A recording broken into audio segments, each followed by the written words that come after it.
And the subject matter from the fourth section of the book, Asian Christianity and Asian Religious Traditions. And the questions to be taken up by the panelists is, how has Christianity been perceived by people of other religious traditions? What are the commonalities and variations?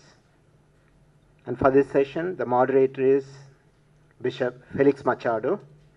And the panelists are Professor Dennis Hirota, Professor Ataullah Siddiqui, Professor Anantagiri, Professor Wesley Ariyaraja. I welcome them all to come forward. Although a bishop now, but I have been all along and still continue to be in teaching tradition as a professor. And one of the worst times for my lectures would be soon after lunch. Not only I have to keep myself awake, but I had to keep my students awake. I hope, we have had good lunch and we were mentally prepared for this session now. We have had such an interesting sessions this morning and also small groups. I'm sure this session also will be as much enlightening as we had this morning. The topics were already read, and we straight away can begin the conversation. First, those on the dais here, and then we will open it up to the larger conversation with the whole gathering here. Yeah. At the beginning itself, let's briefly go through the introduction to each of the speakers. Archbishop Felix Machado, Dennis Hirota, Ataullah Siddiqui, Professor Anandagiri, and Professor Wesley Ariyaraja. As we have done so far, for the panel discussion, we have 1 full hour. After that, open discussion for another 30 minutes. Dr. Hirota. I also would like to begin by expressing my very deep appreciation for the opportunity to participate in this gathering. On the theme of how Christianity has been perceived by Asian Buddhists, in the chapter that I wrote for the handbook, I focused chiefly on the case of Japan, and my comments here also will be focused on Japan. This may seem a very sort of narrow focus for the broad topic, but I think perhaps we can simply recall the comments this morning about the vast plurality and diversity of cultural and religious traditions all across the Asian continent. If today we might speak of Asian Christianities in the plural, I think we can also reflect that probably it took about 6 centuries from the introduction of Buddhism to the emergence of genuinely indigenous forms of Buddhism in Japan, and Buddhism all across Asia has had that span of time for indigenization. So I will focus on Japan, but I would like to begin by making 2 comments about this. First, I think probably the earliest documented encounter between Christians and Buddhists, the Christian missionaries and Asian Buddhists, probably has occurred in Japan just about the middle of the 16th century when Francis Xavier landed in 1549 in Kagoshima. So the example of Japan probably is the earliest where there's a large amount of documentation in the form of letters and reports written back to Rome and so on. Also, more recently, probably the fullest record of attempts at interreligious dialogue between Asian Buddhists and Christians has occurred among Japanese Buddhists and Christians. I'm thinking specifically of the activities of the so-called Cobb Abe group of John Cobb and Abe Masao and the group that they formed and their extensive activities in the latter part of the last century. This has been recorded in the journal that was founded out of their activities, the Buddhist Christian Studies, which is still published from the University of Hawaii. So although Japan is at the extreme edge of the Asian continent, although the Christian population of Japan is extremely small, especially in comparison to other East Asian countries. I think it nevertheless gives us a model, a kind of a case that we can look at for an overview of some of the processes of Buddhist-Christian interaction in Asia historically.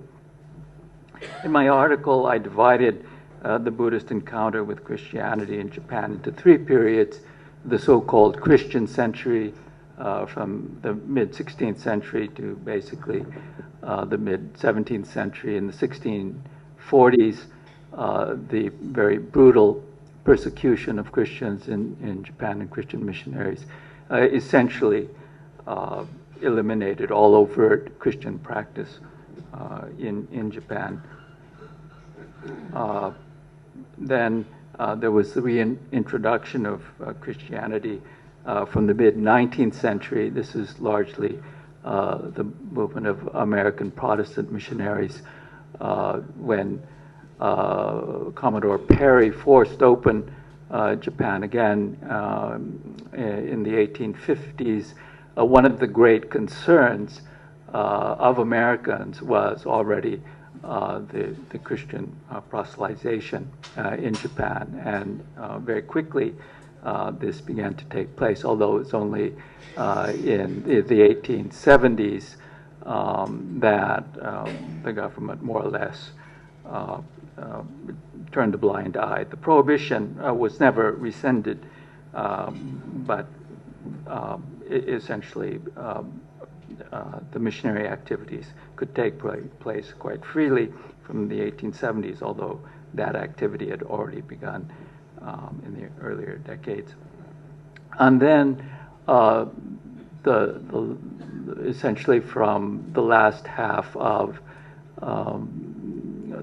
the 1890s on to the present, I think this forms a kind of different relationship between Japanese Buddhism and Christianity.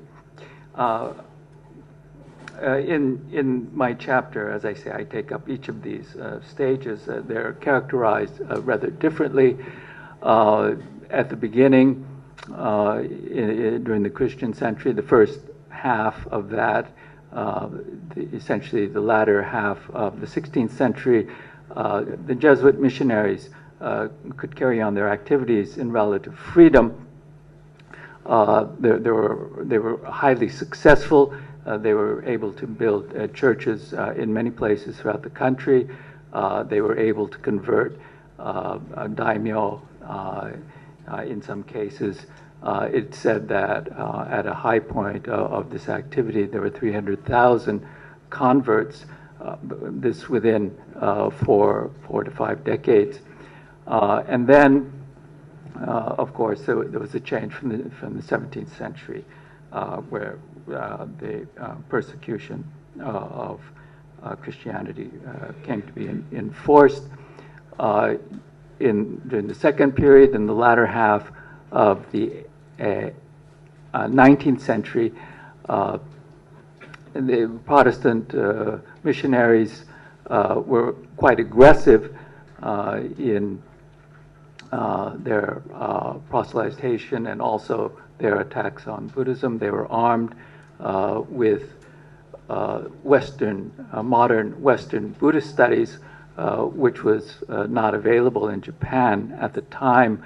So Buddhists were very much on the defensive then. Also, with the Meiji Restoration, Buddhism in Japan was being attacked by Shintoists. It was seen as a reactionary force, and so during the second period, the latter half of the 19th century, Buddhism was very much on the defensive, and there were great sort of polemical, rather harsh polemical debates between Buddhists and Christians, and Buddhists essentially attempted to prepare themselves to defend Buddhism, to attack Christianity, and so on. But this changed from about the latter half of the last decade in the 19th century, and there came to be an awareness of a kind of shared concern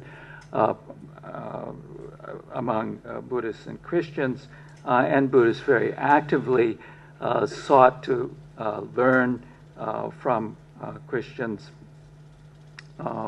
from Western philosophy, from Christian theology. They sought means to modernize Buddhism, expressions of Buddhist teachings, and so on. So, returning to the question for this panel, I would say that in general outline, I think there are some close resemblances, as I see them very generally, of course, but with the case of the relationship between Islam and Christianity in Asia. I think there are some resemblances here. The early sort of peaceful encounter, there was immediate mutual recognition when the Jesuit missionaries first entered Japan. Christianity was first seen as a form of Buddhism, or first understood in that way. Xavier himself, on the advice of a native informant, translated God as Dainichi, of course, the cosmic Buddha in the Shingon pantheon. This caused great confusion. In addition, of course, he had come from India, and so it was rather natural that Buddhists first saw this as simply another school of Buddhism. Jesuits, for their part, saw developments in Japanese Pure Land Buddhism as the Lutheran heresy, and they lamented that Satan had reached Japan before they had and delivered this teaching to the Japanese. But in spite of that, I think there was sort of, as I say, a kind of mutual recognition. The Japanese had no term for religion until the Meiji, when they were translating Western works. But I think that they saw that they were doing the same kind of thing, and there was a kind of tolerance working both ways. This until the missionary work was seen as a political threat, a threat to the nation, of course, and then the severe persecution and attacks from Buddhists begin to appear from that time. In the 19th century, as I mentioned, there came to be a more polemical debate, and it was also mentioned in the article on Islam that the polemical, the topics here, the issues remain basically the same historically. For Japanese Buddhism also, I think this is the case. We see, for example, the debate between Christian historicity, the uniqueness of Jesus Christ, versus the Buddhist universalism and the narrative of repeated appearances of the Buddhas to spread the Dharma to all universally and equally. This debate occurs very early, and it continued into the 20th century. There are other topics. And I think now Japanese Buddhists have learned and seek to learn, especially in the area of concerns like social ethics, social justice, activities like hospice care, education, and so on. I think in these areas, social welfare work, there has been a great deal of direct learning from Christian activity in Japan, and this is carried on, conducted now in a dialogical form. I think my time is up, so I will end here. Thank you. Thank you very much, Dr. Hirota, for informing us about the Buddhist-Christian dialogue, taking the case of Japan. Dr. Siddiqui. Thank you, Chairman. And like many others, I really am very grateful for this invitation. My contribution is on Chapter 24, Muslim Perception of Asian Christianity. I have dealt with the historical context of Islamic Christianity in South Asia, Central Asia, and the Far East. But what is very interesting today is that we are meeting here, which I didn't realize when I never thought about it, that we are meeting a place in Malayapur in Chennai. It is around 1600 that this place where they believed that the cult of St. Thomas legend was here in Malayapur.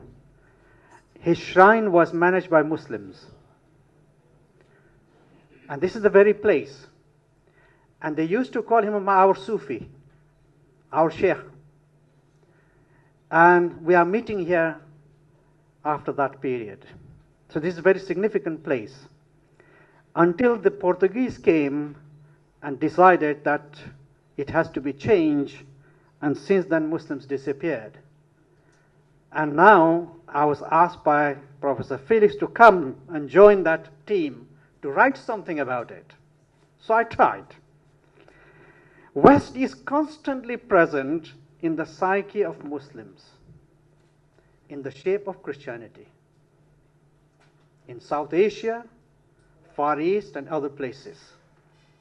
This is a challenge. But to see that the Christianity and churches is opening up is an extraordinary feeling which you do not realize how I feel in this. From the time of Jesus, the crown of Hinduism, to Tambaram, to World Council of Churches debates, and all those things you look through, and you come here, you feel really things are changing. But not so quickly. There are a lot more problems on the way. In 2010, when the Edinburgh Conference was planning stages, I requested the organizers, not directly, indirectly, would it be not good and would it be not nice if you could invite some of the non-Christians as an observer? It went silent mood until the conference was over, but the people who thought there should be some non-Christian present as a goodwill, a good gesture, said, let us have a fringe meeting in Edinburgh. So I was one of the participants in the 2010 as a fringe participant. Let me also say that when we talk about Islam and Christianity in Asia, there are three broad focus, or rather four. Number one, where the Christians and Muslims are in minorities. That's in South Asia. This is certain areas of research for the future because the character and the natures are different. There is also an area where Christians are in minorities. Indonesia, Malaysia, is to name others. I think this is an area where we need to reflect differently. But certainly, I would say what the minorities are Muslims in Philippines. There's a long history of battle, fighting, and challenges. I think we need to do much more work there.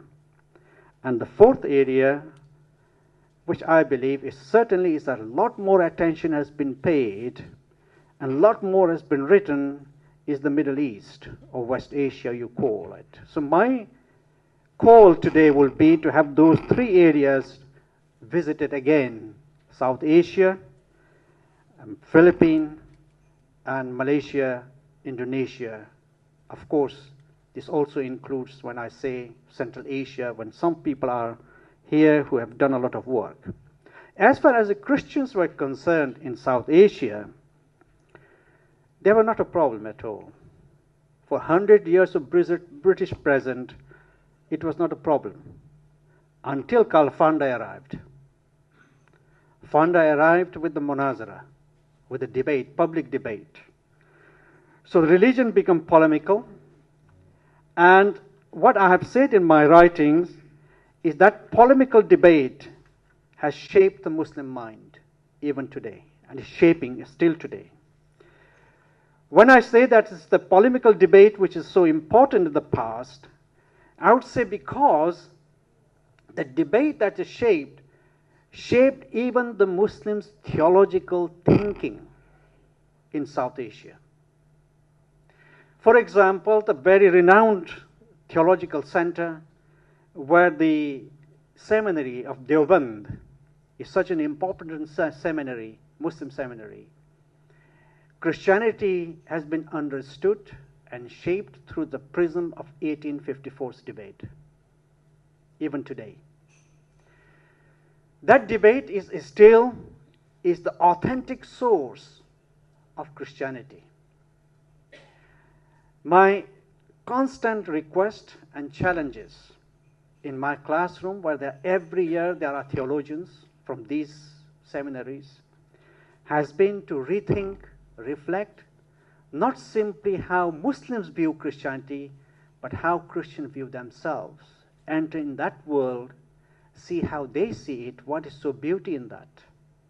That challenge still stands. My problem is Muslim leadership. I'm not talking about political or social or NGOs. I'm talking about religious leadership. Even after 50 years plus, never heard of Second Vatican Council. And I test that every year in my classroom. Raise the hands who know Second Vatican Council. Nobody raises. And when I give them the documents to read and reflect, I said, is that really happened? And what was the intention then? You see, this is the world we are living. On the one hand, you're reflecting much more deeply how to do, what to do, when to do, etc. Theologies after theologies are emerging. So many theologies emerging in that part. Our Muslim thought about Christianity is still locked in the past. That's number one challenge. Number two, let me also say that is there a possibility, and this is what I'm trying to reflect, that how the Christians in Asia will see Muslims in this region, in this area, of their struggle for justice. Will the Muslims be co-witnessing this thing? This is the term which I like to use, co-witnessing. And for the Christians, will the Muslims will be what you call an embarrassment? I think that is one of these things that we need to reflect much more in this quest for justice. And in all these things, I believe that we need to have much deeper reflection in this. what we are sharing, what we are thinking common in this one, facing the extreme poverty of both communities, illiteracy, human rights, women's issues. You are still at least talking about women's participation. We are still much behind, as if half of this whole population doesn't exist in theological issues. So that is our challenge in this reflective part. Theologies cannot live in isolation. The future of theologies is going to be interconnected theology. If I like to have an Islamic theology, much more focus on Islam, I cannot avoid the other faith communities. This is the responsibility of Muslims to understand, reflect, and engage with the other part as if it is their own study. And it is not that how Muslims understand Christianity, but how Christians, although it is very difficult to understand every Christian denominations, but still we can have a basic understanding of Christianity as our theological roots, theological part. The involvement of dialogue, I think this is my time is nearly. In the involvement of dialogue, the people who are involved in dialogue consciously as a practice usually live on a borderland. You know the borderland where you can see the other side, and they look also the similar. They also know what they are doing, how they are living, their attitude, their thoughts. You reflect. And then you have a fair idea how the other person lives. But at the same time, you look at your own community and you feel you are in the margin, borderland, not in the center. Today's challenge is not only the borderland, but also the centerland. It is very easy to have interfaith dialogue, very difficult to have intrafaith dialogue, especially in a climate that we are living in.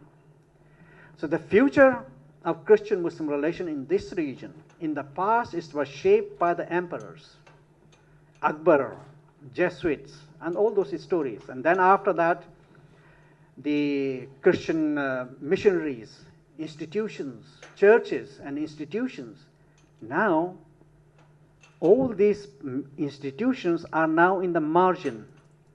And the center is the Pentecostal church, Salafi traditions, the other things which is coming who have a very little respect for dialogue with other faith communities. How we are going to debate and discuss those issues, these are also future challenges.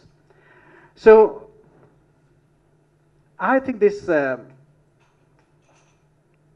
is all these things are happening under the what you call show of history and memory. We all have our own preference of history and our own selection of memory. We remember things as we think to remember. So under that perception, under that banner, all these things are happening. So we need to have some sort of openness on those issues, history and memory. Finally, I would like to conclude my own experience. I was born and brought up in India, taught in some of the madrasas, but also taught by the Scottish missionaries, where the Bible was compulsory. You have to study every day, and which I did. When I went to England, I found something very different. Here we always live in dialogue, inverted commas, always lived in dialogue. But we never explored theologies. When I went to England, we always explored theology, but never lived together. You see, that was the contrast. But the problem was, although we lived here together, but we always have a memory about the other person we've never explored together. We always passed on to next generations. Be careful with them.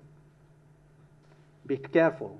Yeah, you see. There was a very nice relation. Kaka, mama, chacha, everything is fine. Oh, uncle, oh dear, oh mama. Fine. But as soon as the religion comes, be careful.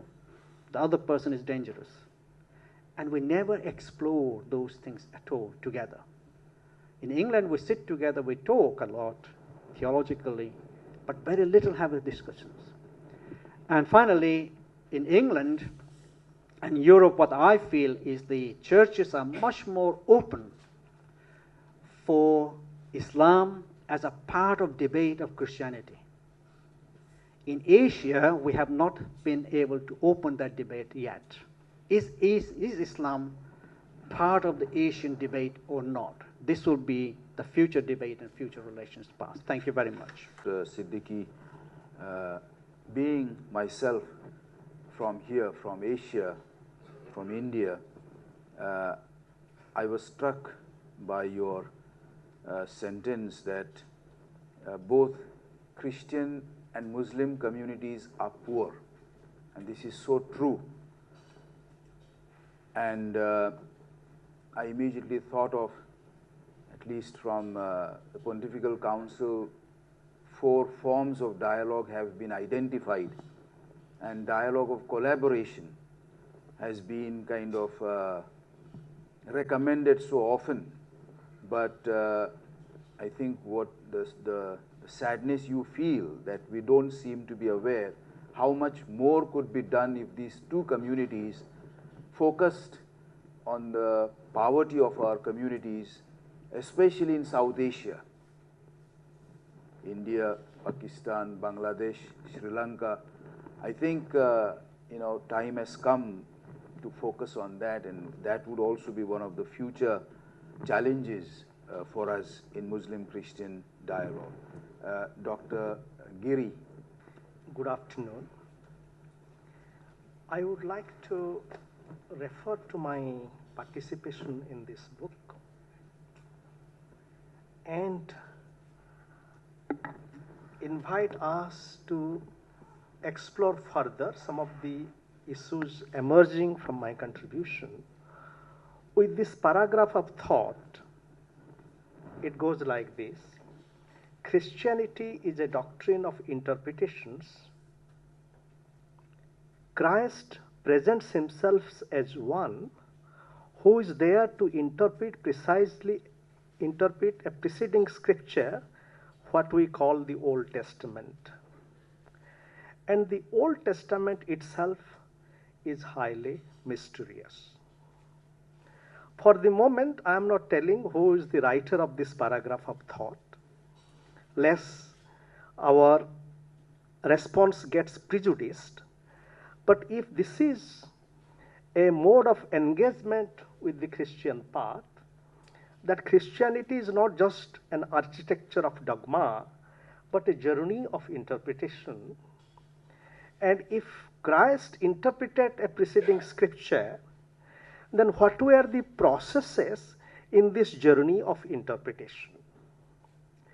In my contribution, The Multiverse of Hindu-Christian Engagement, I hinted that this journey of interpretation could have been influenced by streams of thinking as well as social process of interaction at that moment of interaction, and one of these stream could have been the religion of love of the Vaishnavas and the attention to non-self, anatta, in the Buddhist tradition. And this paragraph also of thought also challenges us to look at the Old Testament as highly mysterious. Therefore, this challenges us to look at this tradition, both the old and the new, not only as prophetic, but also as inherently mystical. So, with this preface, in my contribution, I present how the multiverse of interaction has taken place from people, from awakened souls and movements, from both the Hindu soul as well as Christian soul. Raja Ram Mohan Roy, Ramakrishna Paramahansa, Swami Vivekananda. For example, the way Swami Vivekananda realized Jesus, Now, we referred a lot to our contemporary political climate, cultural climate, and our premier prime minister, seems to have spent some time in becoming a monk in the Ramakrishna order. But Vivekananda's realization of Jesus Christ and Sri Ramakrishna, Swami Vivekananda mode of engagement with Jesus Christ and Christianity, it is also part of the lively Hindu tradition. So another challenge today is the whole challenge of critical and creative memory work that Hindus themselves need to realize that as being Hindu is plural, and here I would refer to the multiple traditions and contestations within the Hindu space, which includes not only Advaita Vedanta, the tradition of non-dual, which has attracted some Christian seekers, for example, Swami Abhisiktananda and Bede Griffiths and others, and their own experiment in not only inter-religious, but a trans-religious spiritual journey, which was inspired by the tradition of Vedanta. But Swami Vivekananda also was trying to bring Vedanta, the message of non-duality, into the social realm. So my submission is that, for example, as Vedanta today is has very interesting possibilities against the backdrop of its own limitations. For example, traditional Vedanta was very Brahminical, but that the Brahminical manifestation of Vedanta need not exhaust its possibilities. So one challenge, not only Vedanta is a frame of reference, non-dual in terms of looking at the Trinity, as Swami Abhisiktananda did, but non-dual in terms of social equality, a new grammar of social democracy. I would like to submit that the multiverse of Hindu landscape consists at least of these streams, the Vedanta in its multiple manifestations, but also Bhakti. And this Bhakti is not only what is called as emotional Bhakti, but also what is called as Kruti Bhakti, the actional devotion. And this actional devotion, if we look at history of modern Indian reform, that how the reform movements, as they have been inspired by Christian challenges, but they also have tried to transform their own traditions and to bring bhakti from the realm of only emotion and personal relationship to deity to social realm. But as significant as it has been, can we make it really multiversal? For example, can the challenge of bhakti today transform Christian missionary or charity work? Because everywhere, whether it comes from the religious source or the welfare source, our existing modes of welfare and well-being has got exhausted. So therefore, today Christian philanthropic work, and this is one of the points of contestation from the Hindu recipients, that this charity work is coming just as a dole. It really does not become a mode of participation of the self and the other. So in order to transform Christian charity work, the notion of bhakti, that it involves a relationship of bhakti, is significant. But Indian tradition is not only confined, or the Hindu tradition is not only confined to bhakti and Vedanta, but there is also the great tradition of Tantra. And in my essay, where I had hinted at the need for dialogue between Vedanta and Christianity, but now we need to open it up into the very fascinating field of Tantra. The tantric practices have also constituted a heterodox tradition. most of, and Tantra has given more space to women. And that way it has continued the tradition of the mother goddesses, which existed before the organized religions. And the gender question is not only a question in Islam, but it is as much a question in Christianity. It might be too much a sacrilege to ask why there is not a woman priest in Catholic Church. But this question itself, it highlights the problem of gender in a deep sense. My submission is that Christianity being in India, in its process of indigenization, if it opens itself to a critical memory work of Tantra, especially the tradition, practice of women goddesses, and a new kind of conviviality, new kind of generation of energy. And that generation of energy is also life energy. Sex, food, body, a cultivation, a multidimensional cultivation and celebration. Now, as we go along, so in my essay, I also have presented details of, how people souls from both the Hindu and the Christian traditions, they tried to undertake this journey, not confined by only their own initial religious denomination. That said, there has been, of course, the histories of colonialism and conversion, to which I briefly referred to. But I also talk about Gandhi, and Gandhi's being influenced by Christianity, but Gandhi's challenge to Christianity also. So that Gandhi's challenge to Christianity is still a profound challenge.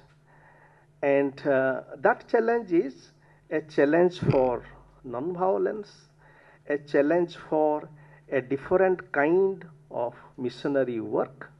Gandhi had once said that if you like to give me, tell me the name of a missionary, tell me, I would like to give you the name of Charlie Andrews. But of course here, the very difficult dialogue between Gandhi and Bishop Ojraya, I have also discussed this in my contribution. So with these thoughts, then what are the further challenges before us? How one is being perceived by the other. So here there is a further challenge for rethinking theology itself, because Hindu modes of thinking, for the most part, does not work, quote unquote, in a theological mode. So therefore, if we are engaged in a mutuality of meeting, my question is, should we foundationally rethink the very language of theology itself? What is the limits of the theological? Here I would like to propose, and in fact the paragraph of thought that I began with is from Gyani Bhatimo. And Bhatimo says that it is not only problematic to base anthropology on Bible, but it is also problematic to base theology on Bible. I think that might seem a radical statement, but what his implication is, can we think about the theos while looking at the Bible as a text, a literary text, a poem, and rather than just a strict house of dogmas? So my proposal is that very theological mode needs to be transformed from a mode of end, E-N-D, to a mode of end, A-N-D. It is in that spirit I would like to quickly conclude with two poems. One is a poem on cross. O cross, our mother, your four sides, the crucified middle, are not only a square of torture, suffering, and cruelty. You are a circle of compassion of one and many, nature, human and divine, of meeting and evolution. O cross, you are a field. In your field, we learn our limitations and possibilities. In your lap, hands of compassion give us strength, trust, and hope. We embrace our pain and suffering, become circles of awakening. From ashes arise the gold, flowers of transformation.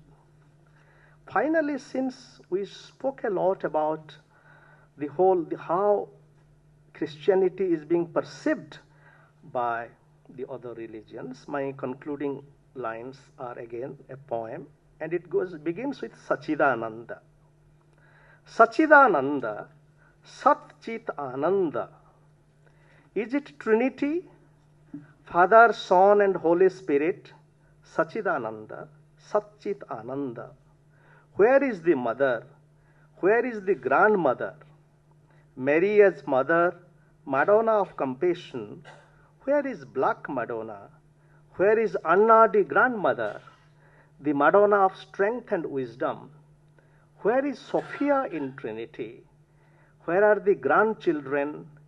Where is the generational trigonometry and trinity of generosity and generativity? Where is the dragon? Is it a symbol of evil or well-being? Where is the serpent? Is serpent a rope or rope a serpent? You know this very important question from the Advaita Vedanta, the rope and the serpent. Is serpent the cause of our curse or the genesis of our blessing? Is serpent an illusion? Is rope a maya? Is serpent Naga dancing with Nataraja? Dancing with the dancing Christ, dancing Nataraja, and the dancing Nagini, the dancing Yogini, the Yogini, a sadhika of Tantra, dancing together with Bhakti, Vedanta, and Tantra, Sakti, Meera, and Maria Magdalena, realizing fullness and emptiness in a journey of co-learning and transformations. Thank you. Thank you, Dr. Siddiqui, Dr. Giri. We had a president of India whose name was Dr. Giri. Are you related to? Yes. He is. He is. I knew that. Okay. You know, I'm very happy to listen to you. I was intensely listening to you. How Christians in general are more attracted by the Vedanta, and therefore we dialogue on that level, generally tend to dialogue only on that level of rationality, as it were. But my field for study was bhakti. I come from Maharashtra, and there is a big bhakti tradition in Maharashtra, and I learned that it is a protest movement, which we never knew. We were told the word bhakti is kind of interpreted as if it is some kind of a passive, submissive kind of sitting there and thinking of God. But actually, the whole of Maharashtra really got transformed because of bhakti, because it became a protest movement. I was very happy to hear that interpretation from you. Yes, our dialogue, Hindu-Christian dialogue, should transform society around us. And you brought in the aspect of Tantra, asking some questions also as to the place of goddess, woman, and therefore also in both religions that we are influenced by one another in our dialogue. We quoted Mahatma Gandhi, who was much influenced by Christianity, but we don't say that he often challenged Christianity. Very true. Yes. And then you have come up with further challenges, asking very bold questions by quoting this word Satchidananda, whether it is Trinity, etc. Thank you very much, Dr. Giri. Dr. Wesley Arairaja.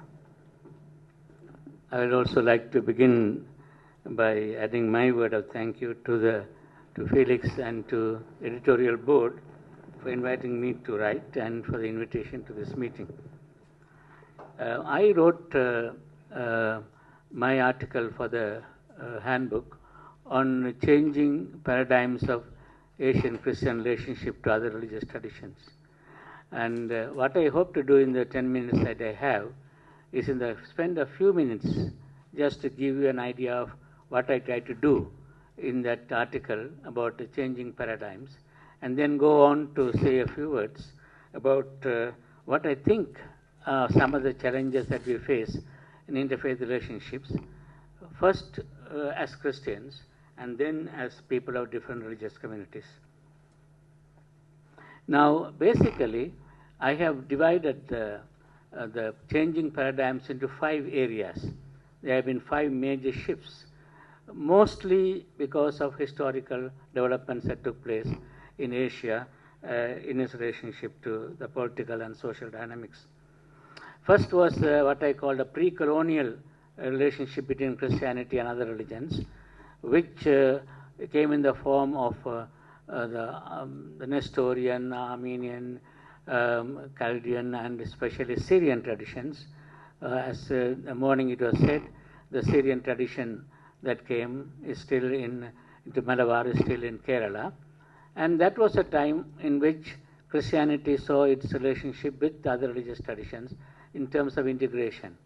While remaining in the Christian faith, it tried to incorporate the cultural elements from the people to whom it came, tried to identify itself with the people, etc. Of course, there's criticism that it was predominantly with the high castes because it tried to get the support of the king and the high caste people to be able to survive. But still, it was a non-aggressive form of presence, Christianity. That is the first part. You have some essays about this in the book. And the second part is the colonial period, especially after the Western colonial powers came to Asia. And I have said that 2 or 3 characteristics went with colonial coming. One is a question of power. Christianity came not as the power as a religion of Jesus Christ and the immediate church, but as a religion of initially Constantine and later of the empires. Therefore, there was a question of power. Secondly, a sense of superiority of Western culture and Asian religions. And thirdly, a complete ignorance of the religious traditions of our people in Asia. This combination was a very lethal combination, and therefore our relationship with other religious traditions during the colonial period is left much to be desired. But it is a period in which it is not so simple. It was rather complex. Because the colonial period, there are 4 types of relationship, or 4 types happened. First of all, as have been pointed out, was urge to convert, to evangelize, to replace other religious traditions, which was met with vehement opposition among the other religious traditions. Second, as Marshall Fernando has pointed out to us, was a question of service. I don't want to go into in detail about why this was the case, but mainly because of the kind of Protestant missionary enterprise that took place because of the Great Awakening and Pietism and Puritanism. There was a love for God and love for neighbor that facilitated parts of the missionary movement. Therefore, education, health service, etc. Therefore, second part of the missionary era was not only evangelization but also service. Thirdly, this is very importantly, liberation. It is also the case that coming of Christianity to Asia meant liberation. Liberation for those people at the margins. In India, it was a question of the Dalit and the tribal people, but most importantly, liberation of women and girl child. I think Christianity or the missions did more for women than any other previous, any religious tradition in highlighting women's education, girl child's education, etc. So there was a liberation, was the third aspect during the missionary era. And the fourth one was encounter.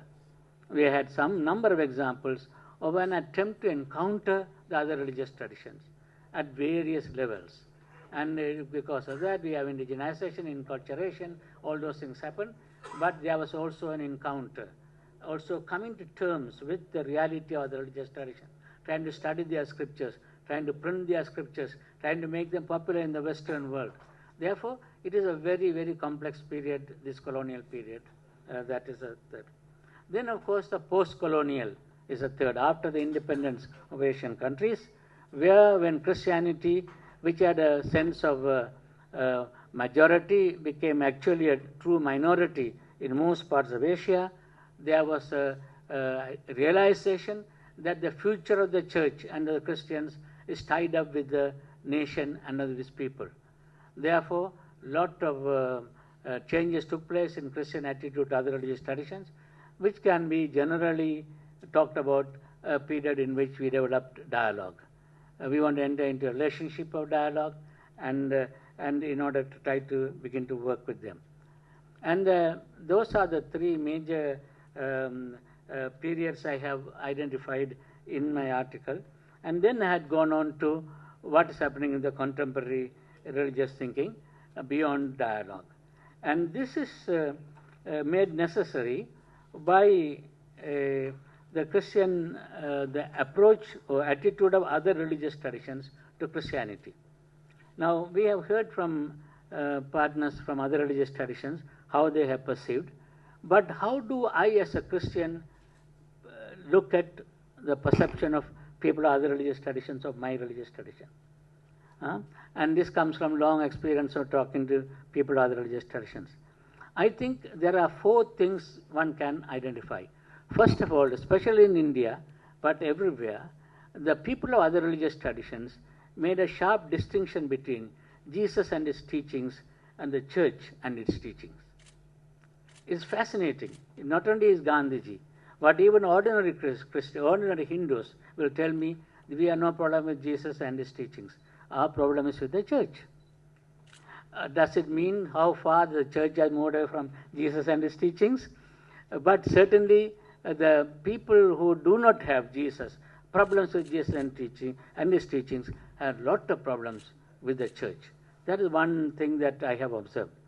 Secondly, predominantly most of the people of other religious traditions look upon Christianity as intolerant, and mainly because it primarily sees itself as the only true religion, and it's predominantly projects itself as a religion that is seeking to displace other religions or to convert people from other religious traditions. Therefore, they feel that it is a religion that is basically anti-pluralistic. It cannot deal with plurality. This is a second impression that they have. I gave an example, I think, in one of my talks, about once I was invited to Germany to give a talk on interfaith dialogue. And I spoke about the importance of interfaith dialogue, how, etc. And there was an immigrant Thai woman who was sitting at the back of the hall. And the question time she came up to the microphone, and I said, what I hear from this present leader is very surprising to me, because I thought the only interest Christians had in us Buddhists was to convert us. And this was an indictment of this, because the only interest they have in us is to convert us. In fact, a Jewish scholar said, Christian love of 2,000 years of Christian love is enough to make anybody nervous. Now, this is the impression, second impression that people have, that there is an inability on the part of Christianity to deal with religious plurality. And the third problem that we have as Christians in terms of perception of other religious tradition is that we are a foreign religion. I was very glad that Father Amaldas this morning pointed out how Christianity has a very Asian ethos, how in many ways we have become Asian. I as an Asian Christian feel that I am not a Western Christian, etc. But the perception of other religious traditions is that Christianity is a foreign religion. So Aloysius Piri sums up this beautifully by saying the churches in Asia must become the churches of Asia. And he says that this can happen only when we have baptism by immersion in Asian spirituality and in its poverty. But there may be more things that need to be done, but we have a long way to go before other people perceive Christianity as a genuine Asian religious tradition. Now, that so much for the attitude, that predominant. I know it's much more complicated, but I'm making it simple because of the time limits. Now, what are we Christians doing in terms of responding to this reality? And I want to highlight a few things that are happening.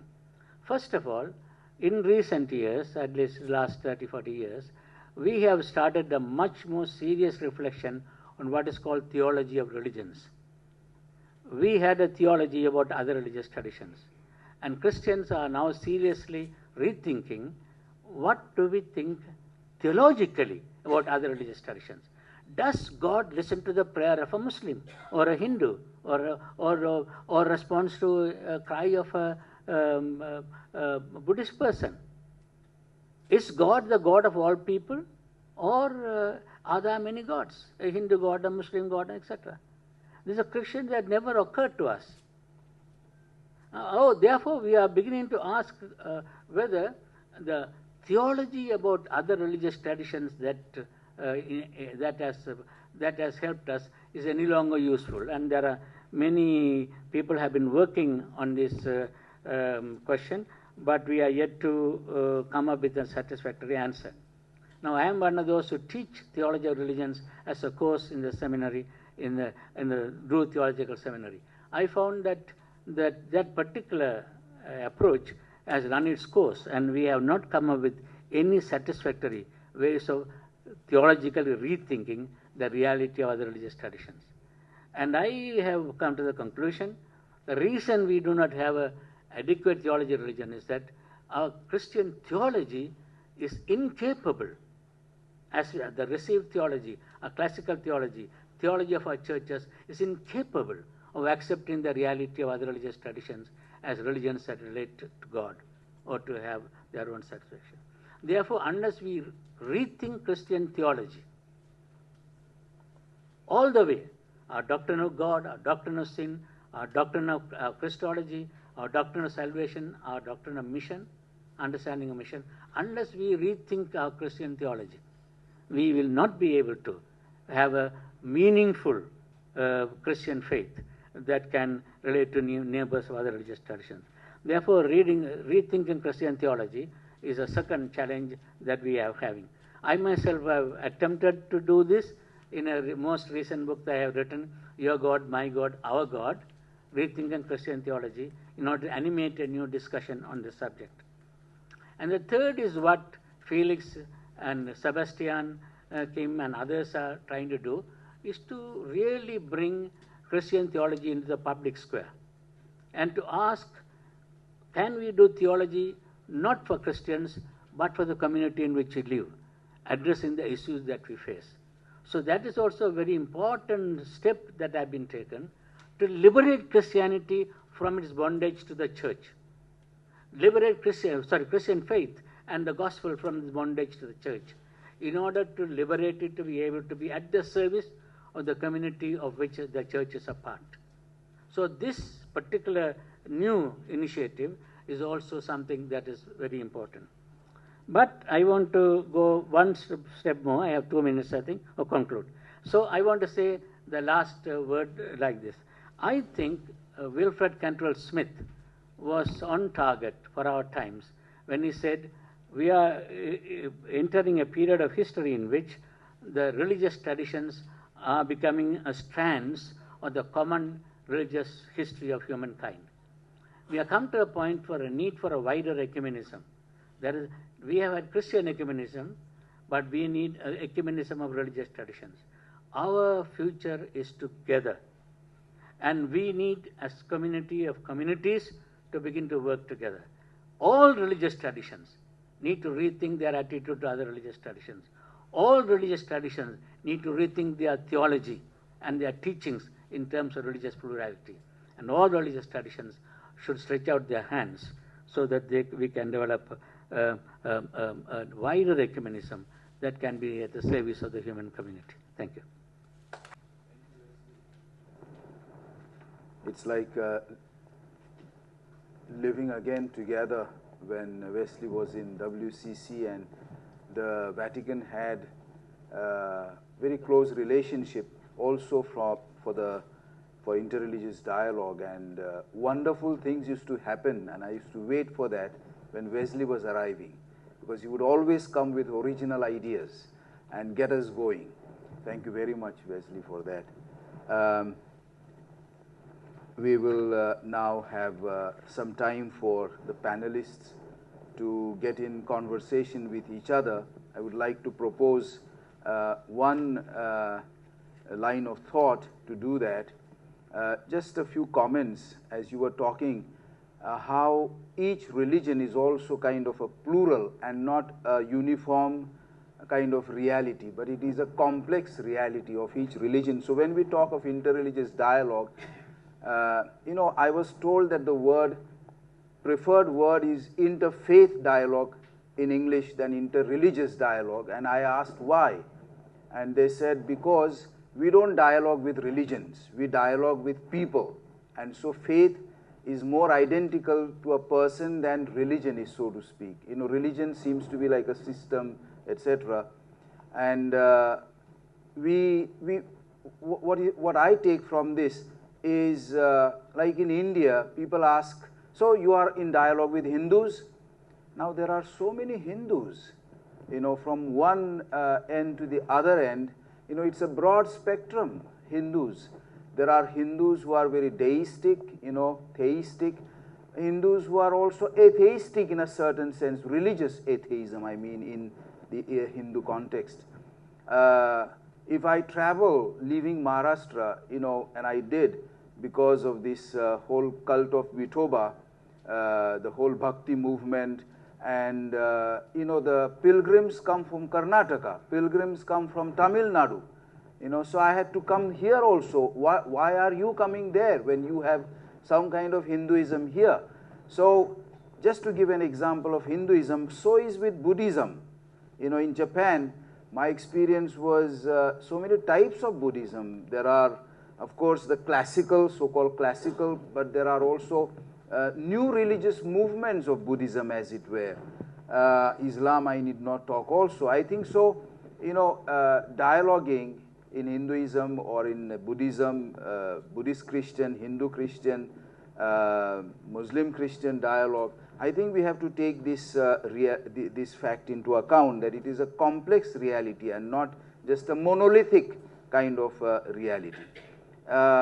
Also, my memories go back to, as Dr. Siddiqui was talking about say, three categories you gave, where Christians and Muslims both are minorities. Then you said where Muslims are minority and where Christians are minority. And I organized a meeting maybe 15 years ago only for the ASEAN region. And we invited Muslims and Christians from all ASEAN countries. And all these ASEAN countries kind of have these three categories that you mentioned. And it was amazing for me, because they came not first as Muslims and Christians, but they came as Malaysians, or they came as Thai, or they came as Filipino, and sometimes, the leader was either a Muslim or a Christian. And when they spoke from one stage, they spoke not as Muslims and Christians, but as kind of, being of that culture, being of citizens of that country. And it was a different experience, I realized. Now let us come to this, my proposal, if we could, if you four could be in dialogue. See, Asia has given I think, to the world, leadership in interreligious or interfaith harmony. We prefer the word harmony here in Asia, word harmony to word dialogue. So Asia has given this leadership in interreligious harmony. In India itself, I quoted yesterday about Emperor Ashoka, you know, then Mahatma Gandhi, but also the whole neo kind of Hinduism movement in India was led by people who were people of interreligious dialogue, like Swami Vivekananda. Dr. Giri was quoting, you know, reading Swami Vivekananda, especially his journeys in the United States and his unexpected kind of presence at the World Parliament of Religions in 1893, and almost kind of stealing the show, as it were. At least to us in India, he is a hero because he was hero at the Parliament of Religions. How much of that was true, I don't know there. But here, for me, I'm convinced he is a hero because he stole the show. You know, so we have these examples of interreligious harmony. Asia, people look up to Asia for interreligious harmony. However, it has gone through stages, you know, different stages. There have been stages of intimacy, stages of kind of hatred, and you know, it has not always been a constant kind of a thing. And now we have almost come to a stage, in many cases, there is animosity, there is hatred. You know, take the example of Thailand. When the bishops of Thailand, I'm talking for Catholic bishops, when they thought of inculturation and they took many of the symbols of their culture, being Thai people, but they were Christians, and they were threatened by certain Thai people that, you know, you better stick to your own religions and don't take what is ours, so to speak, beginning with language. We talked about, somebody mentioned, I think it was Dr. Hamid who mentioned about Allah, word Allah. You know, so I think, you know, we have come to this kind, in India also, this kind of animosity, hatred, literally hatred. How come from an example of harmony, we have come to this kind of stage? I don't know, I am in interreligious dialogue, but I feel enthused to continue my dialogue, but my partners or my supporters are saying better play a low-key game because time is not now exactly good for us now. How do you think we should continue this dialogue? Before that, I just wanted to mention the characteristic of our place here. Unlike what I have seen either in the Middle East or in Europe or America, the bilateral dialogues are very popular. You know, Hindu Christian, Buddhist Christian, Muslim Christian. In Asia, mostly in Asia, but also in India more so, we are used to plurilateral dialogues. I do not dare have just Muslim Christian meeting. I mean, you know, it's not perceived very well. What are you two discussing there? You know, so therefore, ours is a culture of plurilateral dialogue, as there is this bilateral dialogues. And I have myself asked, when high-level delegations used to come to the Vatican of Muslims and Jews to talk about the question of Palestine and Israel, I used to put my head down and listening to Jews and Muslims mostly, and the Christians are there kind of in the center, you know, and I used to raise my hand and say, but why don't you invite a few Buddhists and few Hindus? Perhaps the problem can be solved faster and better. That was my conviction, but I was laughed at. I was kind of, you know, not taken serious by anybody. That is because I am used to pluricultural dialogue. That is also to be said. So how do you think we continue our dialogue? Because dialogue should not stop. it would be disastrous, I think, to stop, even for religions. If we stop dialogue, it is not disastrous just for any religious community, any one religion, but it will be disastrous for religion itself. So, in the words of Professor Kwang this morning, how to make dialogue affect the life of common people? How our dialogue doesn't remain only on kind of, among the scholars, but it catches up in the masses,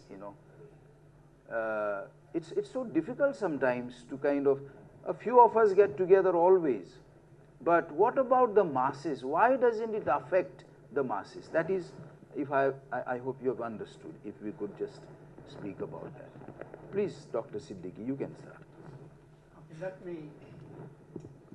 Let me say that my experience with the dialogue that you have just mentioned is the interfaith dialogue, where there are many other groups, other faith communities are present, is, I believe, is absolutely necessary. But I would also argue that bilateral relationship is equally important. I'll give you why, a reason why. Within the interfaith, multi-faith dimension, various groups meeting together, you need to take into confidence with the whole group that there is also a different way of talking to different faiths. I would say this is the example I gave, and I still believe that there is a need for that. Every time in interfaith relations, we talk about general concerns about the whole thing.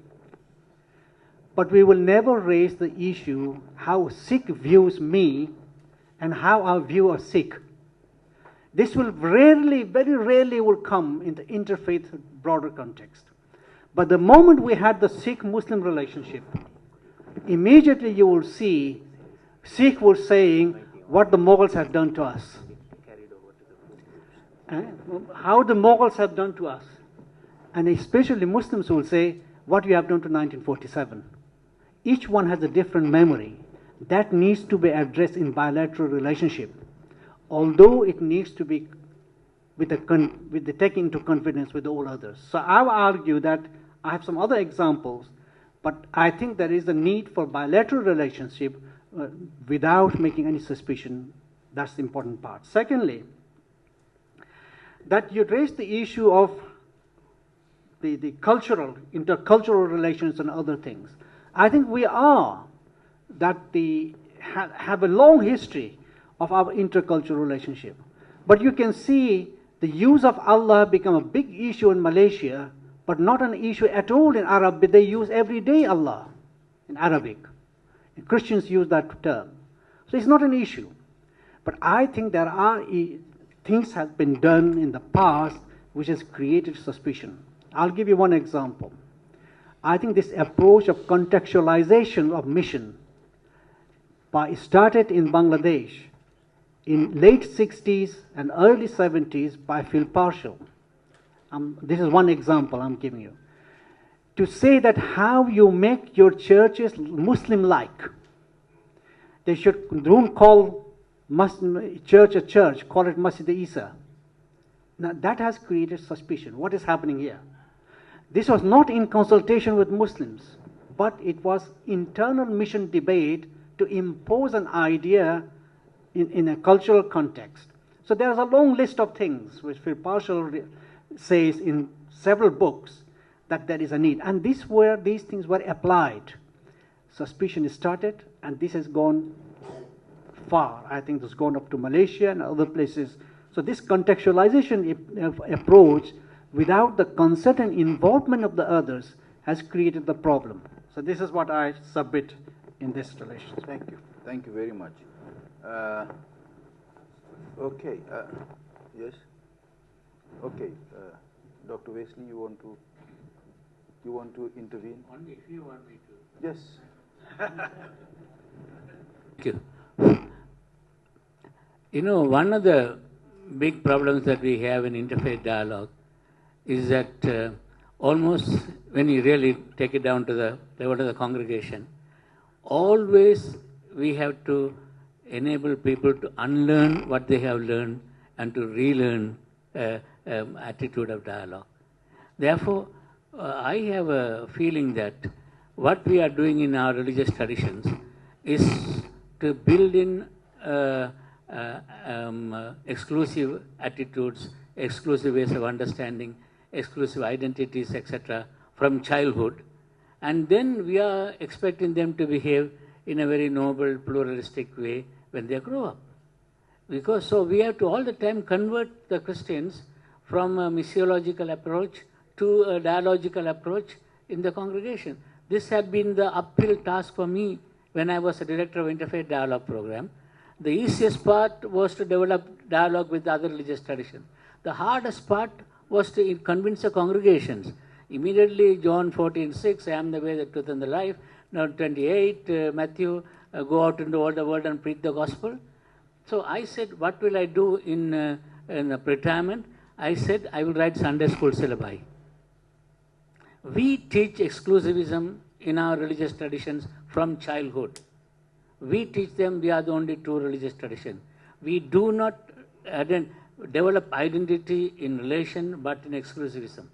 Therefore, we have to really rethink our formation of our communities. It doesn't solve the problem. It doesn't immediately bring dialogue to the congregational level. It will be much easier to develop a dialogical faith from childhood than to have to convert you when you are a big person to a new approach.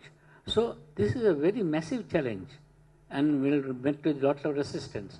But there is no alternative but to create new generations of Christians, Muslims and Hindus, etc., who will have an identity in relationship rather than in identity in exclusivism. Thank you. Now, in your challenge to bring the plural to the model of the dialogue based on two, that is very significant. But we also need to transform the conventional understanding of dialogue as conversation and argumentation to dialogue also as integrally plural. For example, walking and working together is also an embodiment of dialogue and plurilogue.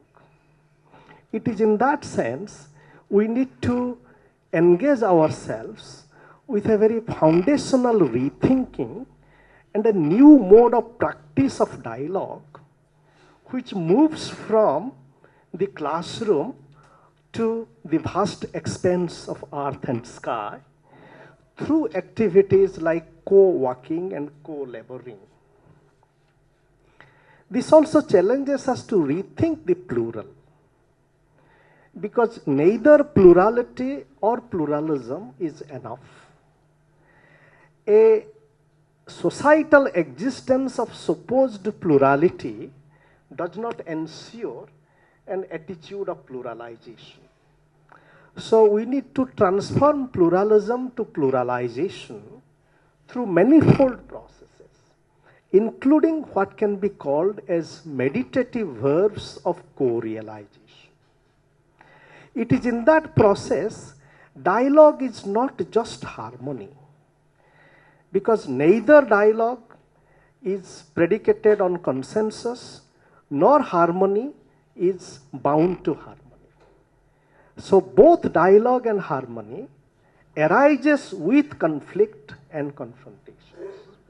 So we need to transform even an existing notion of harmony to what can be called as dynamic harmony through both compassion and confrontation.